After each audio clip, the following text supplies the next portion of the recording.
Hello बच्चों, स्वागत है आपका हमारे यूट्यूब चैनल ओम लर्निंग क्लासेस में। तो आज की वीडियो में जैसा कि हमने पिछली वीडियो में आपको बताया था कि 3 ऐसे प्रपत्र होते हैं जो कि लिखित आश्वासन के रूप में कार्य करते हैं, जिसमें कि सबसे पहला हमारा था विनिमय विपत्र, जो कि हमने आपको पिछली वीडियो में समझा दिया। आज हमारे पास सेकंड क्या है, हुंडी। तो आइए देखते हैं सबसे पहले कि हुंडी होती क्या है। तो हुंडी जो होती है बच्चों, वो एकदम सेम लगभग वो जो हमारी होती है वो विनिमय पत्र की तरह ही होती है। इसमें क्या होता है, सिर्फ और सिर्फ हुंडी में थोड़ा चेंजेस ये होता है कि ये भारतीय भाषाओं में लिखी जाती है, ठीक है। और उसमें भी सबसे ज़्यादा इसमें मारवाड़ी भाषा जो होती है उसका प्रयोग किया जाता है। और इसमें कभी भी जो हमारा जो वो राशि होती है उसे कभी भी सीधा सीधा नहीं लिखा जाता। जैसे कि इसमें यूज़ किया जाता है कि दूना या फिर आधा। जैसे कि अगर हमें लिखना है 4000 की राशि के लिए, अगर हमें हुंडी लिखना है तो हम लिखेंगे 2000 का दोगुना रुपया या फिर 8000 का आधा। हम सीधे सीधे उसमें 4000 रुपये नहीं दिखाते हैं। और इसमें भी क्या होता है, और ऐसा इसलिए किया जाता है ताकि उसकी जो राशि जो लिखी हुई उसमें कोई फेरबदल ना कर सके। तो और जो हुंडियाँ ऐसी होती हैं जिनको कि मांगने पर क्या होता है कि उनका भुगतान मिलता है, तो उन्हें हम क्या कहते हैं, दर्शनी हुंडी। और जिनका भुगतान एक निश्चित अवधि के बाद होता है उसे हम कहते हैं मुद्दती हुंडी। तो अभी हमने समझा कि हुंडी क्या होती है। अब चलते हैं प्रतिज्ञा पत्र की ओर। तो तीसरा है हमारा प्रतिज्ञा पत्र। और प्रतिज्ञा पत्र की जो परिभाषा है वो विनिमय साध्य पत्र अधिनियम 1881 की धारा 4 के अंतर्गत दी गई। इसके अनुसार प्रतिज्ञा पत्र जो है वो एक लिखित और लेखक द्वारा हस्ताक्षर युक्त प्रपत्र है। इसमें जो होता है, इसका लेखक जो होता है वो एक निश्चित धनराशि किसी व्यक्ति को या फिर उसके आदेशानुसार व्यक्ति या फिर इसके धारक को बिना शर्त के देने की क्या करता है, प्रतिज्ञा करता है। तो अगर हम प्रतिज्ञा पत्र की इस परिभाषा को ध्यान में रखें तो इससे संबंधित जो इसकी विशेषताएं हैं वो हम क्या होंगी। तो सबसे पहली विशेषता तो ये होगी कि ये लिखित होता है, शर्त रहित होता है।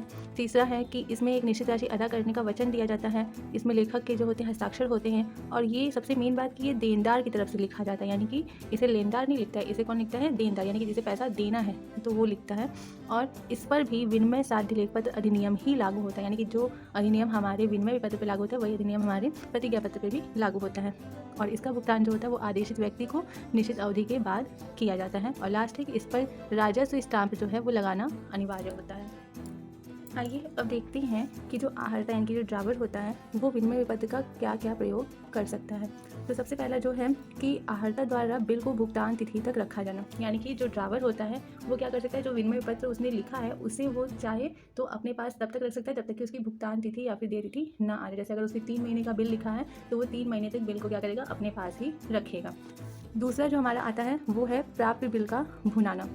प्राप्य बिल का भुनाना का मतलब ये हुआ कि जैसे कि अगर मान लीजिए जो आहर्ता जो ड्रावर है उससे धन की आवश्यकता पड़ गई, मतलब जो भुगतान अवधि है उससे पहले ही अगर उसे धन की आवश्यकता पड़ गई तो वो चाहे अगर आहर्ता तो उस बिल को ले जा करके बैंक से क्या कर सकता है, भुना सकता है।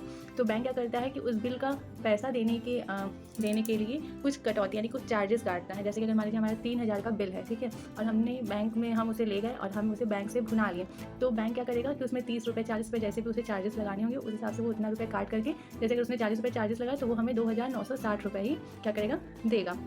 और फिर क्या होगा, अब क्या हुआ कि आहर्ता को तो पैसा मिल गया, देय अवधि से पहले ही मिल गया। तो जब बिल का भुगतान आहर यानी कि ड्रावी करेगा तो ड्रावी जो बिल का भुगतान करेगा वो सीधे बैंक के पास जाएगा। तो यानी कि अब वो पैसा किसे मिलेगा, बैंक को मिलेगा। आहर्ता को दोबारा से पैसा नहीं मिलेगा क्योंकि आहर्ता ने क्या किया है, देय तिथि से पहले ही पैसा ले लिया है। तो अब पैसा जो होगा वो किसको मिलेगा, बैंक को मिलेगा।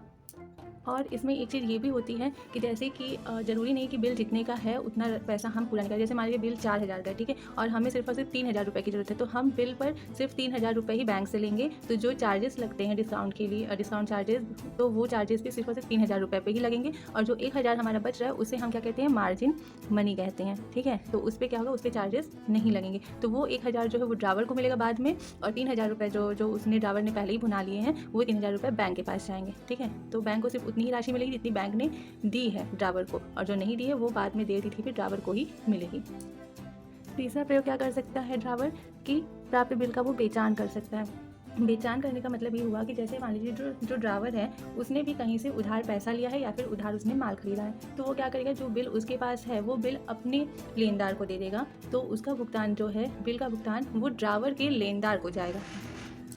ना कि ड्राइवर को। और एक बात ये भी है कि जो बेचान है वो कितनी बार भी किया जा सकता है। बेचान पर जो विनिमय पत्र होता है उसके बेचान पे कोई भी प्रतिबंध नहीं होता है कि नहीं सिर्फ और सिर्फ इतने ही बार कर सकते। तो जो बेचान है वो विनिमय पत्र कितनी भी बार किया, जैसे हमने किसी और को दिया, उसने किसी और को दिया, फिर उसने किसी और को दिया, इस तरीके से जो लास्ट में जिसके पास हमारा विनिमय पत्र जाएगा उसी को क्या होगा, विनिमय पत्र का भुगतान मिलेगा। और अगर बाई चांस किसी वजह से विनिमय पत्र का भुगतान नहीं मिल पाता है लास्ट वाले पर्सन को, तो वो जो उस पर्सन को जिसने विनिमय पत्र दिया है वो उससे पैसा वसूल कर सकता है।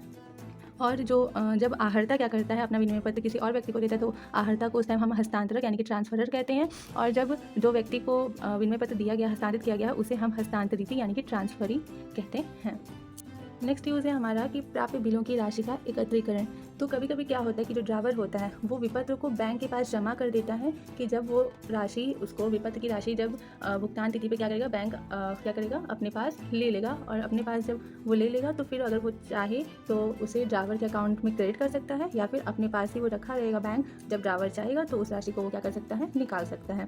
तो ये क्या होता है, जैसे कि ये इसलिए भी कभी कभी क्या रहता है, जैसे अगर ड्राइवर को ये शंका है कि हो सकता है कि उससे जो विनिमय पत्र कहीं पर खो जाए या फिर उस विनिमय पत्र में कोई दिक्कत आ जाए, तो वो क्या करता है, सिक्योरिटी के लिए उस विनिमय पत्र को क्या करता है, बैंक में जमा कर देता है। बैंक सिर्फ और सिर्फ क्या करता है, जब देय तिथि आती है उस देय तिथि पर बैंक वो राशि वसूल करके जो ड्राइवर है उसके खाते में क्रेडिट कर देता है, या फिर अपने पास रखा रहता है, मतलब वसूल किया रहता है। और जब आहर्ता चाहे तो उसको भुगतान तुरंत कर देता है।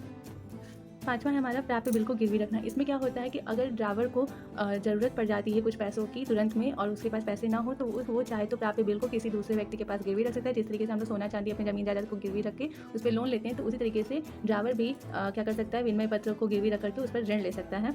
और वो जो जिस व्यक्ति से उसने लोन लिया है उसी की गारंटी देता है कि अगर देय तिथि तक जो ड्राइवर है वो अपने लोन का पैसा अगर नहीं चुका पा रहा है, या फिर अपना जो गिरवी है विनिमय पत्र का अगर वो उसे नहीं छुटा पा रहा है पैसा दे करके, तो जब ड्राइवर भुगतान करेगा विनिमय पत्र का, तो वो पैसा किसे मिलेगा, जो जिसके पास लोन जिससे लोन लिया गया है, ना कि ड्राइवर को मिलेगा। ठीक है, यानी कि जो लोन देने वाला उसे ये आश्वासन रहता है कि अगर ड्राइवर मेरा पैसा नहीं दे रहा है तो इस विनिमय पत्र का जो भुगतान मिलेगा वो मुझे ही मिलेगा। तो इस तरीके से ये पांचों जो प्रयोग हैं, ये 5 तरीके से विनिमय पत्र का प्रयोग ड्राइवर क्या कर सकता है, अपने यूज़ के हिसाब से, अपनी सिचुएशन के हिसाब से कर सकता है। तो इसी के साथ आज का हमारा ये वीडियो यहीं पे समाप्त होता है। उम्मीद है कि ये वीडियो आप लोग के लिए बहुत यूज़फुल रहा होगा, आपको बहुत अच्छे से समझ में आया होगा। आगे की जो चीज़ें हैं विनिमय पत्र से संबंधित, उसके लिए हम मिलेंगे अगले वीडियो में। तब तक के लिए आप देखते रहिए हमारा यूट्यूब चैनल ओम लर्निंग क्लासेस। और अगर वीडियो आपको पसंद आया हो तो लाइक, शेयर एंड सब्सक्राइब करना बिल्कुल भी ना भूलें। Thank you.